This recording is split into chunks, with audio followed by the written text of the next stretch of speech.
Nous sommes en compagnie de Benoît Barbier, le maître des lieux. Alors, dites-nous, quel est cet endroit ? Eh bien, cet endroit, c'est mon espace d'accueil pour de dégustation, de vente. C'est en quelque sorte mon showroom.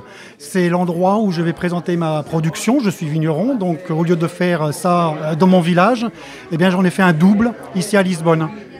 Vous êtes un des rares champenois à être présent à Lisbonne avec un espace dédié uniquement à sa production. Alors, je pense être le seul. Alors, il existe en Champagne des familles portugaises qui ont fait des champagnes avec des noms de famille portugais d'origine, mais je suis le seul champenois à être à Lisbonne.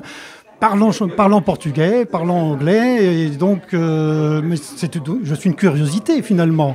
Alors, comment vous définiriez les champagnes de la Maison Barbier ? Champagne de terroir, champagne de petits producteurs. Je viens d'un village qui s'appelle Verzenay, qui est au sud-est de Reims, à une quinzaine de kilomètres, qui est un grand cru. Et ma famille est dans ce village depuis à peu près 200 ans. Elle y fait du champagne depuis 5 générations. Donc le premier champagne familial est sorti de nos caves aux environs de 1880. Et puis je suis dans cette continuité, donc un champagne avec une typicité locale de montagne de Reims et voilà. Donc le terroir, le maître mot, qui est souvent oublié par les grandes maisons de champagne, qui cherchent à faire un produit un petit peu standardisé, qui soit toujours tous les ans pareil. Est-ce que ça implique des choix dans la viticulture ?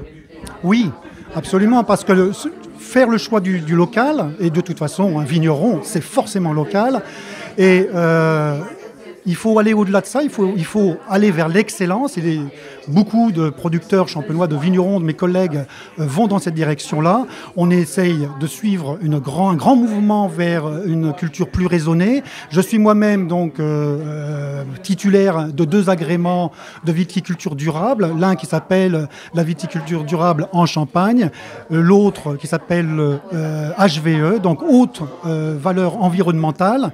Et puis ces deux labels sont très importants, non pas seulement au niveau individuel, à mon niveau, mais au niveau collectif de la région. Vous savez qu'en Champagne, on gère beaucoup de choses de façon collective, et la profession a décidé que ce mouvement serait généralisé avec un objectif en 2030 d'avoir la totalité des vignerons certifiés. Donc moi, je suis déjà certifié depuis 2 ans, un petit peu en avance, mais voilà ce qui fait que le local, c'est aussi un effort de qualité.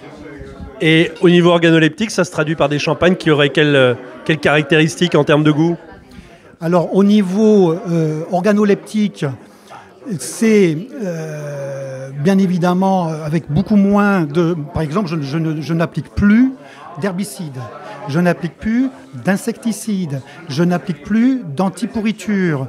Au moment des dégorgements, je n'additionne plus de sulfite. Donc il y a un certain nombre d'efforts qui fait que le goût du raisin va se transmettre au fil et à mesure des étapes de vinification, et va se retrouver avec un peu plus de goût dans la bouteille. En sus de cet effort, il y a aussi le fait que je fais vieillir mes bouteilles un petit peu plus que mes confrères négociants. C'est-à-dire que mon entrée de gamme, ici, cette entrée de gamme qui s'appelle Brut Tradition, dans le champagne Landragin et Barbier, c'est un champagne qui a déjà 4 ou 5 ans de bouteille. Ce qui fait un entrée de gamme déjà très qualitatif, avec une force de goût, un champagne équilibré. Voilà le local, c'est ça aussi. Merci beaucoup Benoît Barbier. Je vous en prie, au revoir.